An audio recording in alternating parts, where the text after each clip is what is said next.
The message lit up my phone like a demand letter from a tyrant. A wedding gift list? 5 items. Not perfumes, not cutlery, no. She wanted an apartment, a luxury car, designer jewelry, a honeymoon package, and a cash fund. At the bottom, in bold, pick all 5 or don't bother showing up. I stared at the screen, pulse steady, anger cold. Then I typed back one word. Okay. That was the moment she signed her own downfall. My sister wasn't always like this. When we were children, I carried her secrets, protected her from bullies, gave her my share of sweets when she cried. She used to cling to me like I was her anchor. But as we grew, she learned something dangerous. I would always bend, and she would always take. First it was clothes borrowed and never returned, then money loaned and never repaid. Soon it became a habit. My success wasn't mine, it was hers to demand.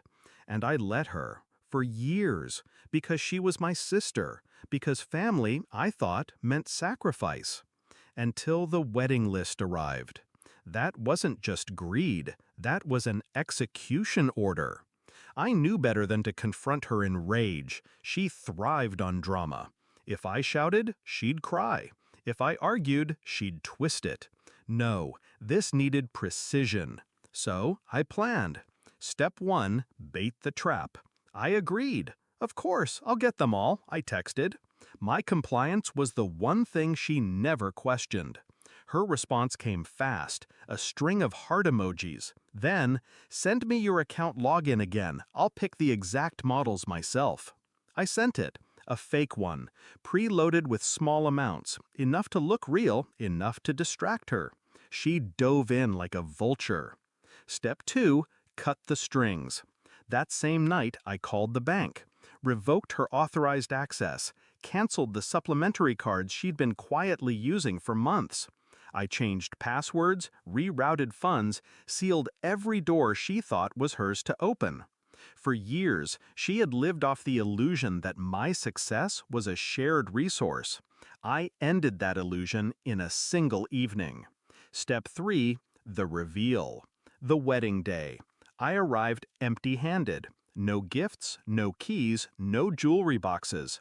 Just me in a black dress, calm as a judge entering the courtroom. She spotted me from across the hall, her face breaking into a practiced smile, until her eyes dropped to my hands. Empty. Her expression cracked. When she cornered me, her voice was a hiss. "Where's my apartment? My car? The gifts?" I leaned in, close enough that only she could hear. "You got nothing. Just like me, for 30 years." Her face drained. I continued, slow, deliberate. I canceled the cards, closed the accounts. Every door you thought you could walk through, you'll find locked. You told me not to show up unless I gave you everything. Consider this my farewell. Her mouth opened, but no sound came. The queen stripped of her crown in her own castle. The whispers started. Guests noticed her panic. The groom glanced over, concerned. She tried to compose herself, but it was too late. The cracks spread. She excused herself, but I stayed. I wanted her to feel the humiliation she'd dealt me for years. Exposed, powerless, small. When I left, I didn't look back. On the ride home, my phone vibrated. Call after call, messages piling up, accusations, insults, pleas. I silenced them all. That night, I poured myself a glass of wine and read them like trophies. "How could you do this to me? You've ruined everything.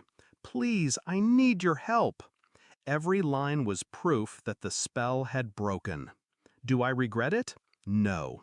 For 30 years, she believed she was entitled to everything I earned, everything I built. She thought my love was a weakness she could exploit forever. But love without respect isn't love, it's servitude. And I am no servant. The wedding list still sits in my drawer, creased, wine-stained, a reminder of the day I stopped being her safety net. She wanted all 5 luxuries. What she got was the one gift she never expected: freedom. Mine, not hers.